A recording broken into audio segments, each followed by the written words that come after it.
ॐ नमो भगवते वासुदेवाय धन्वन्त्रये अमृतकलशहस्ताय सर्वामय विनाशनाय त्रैलोक्यनाथाय श्रीमहाविष्णवे नमः।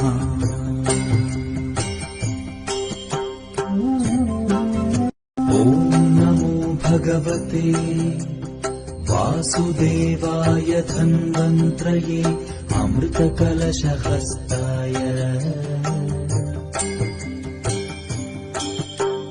सर्वामय ॐ नमो भगवते वासुदेवाय धन्वन्त्रये अमृतकलशहस्ताय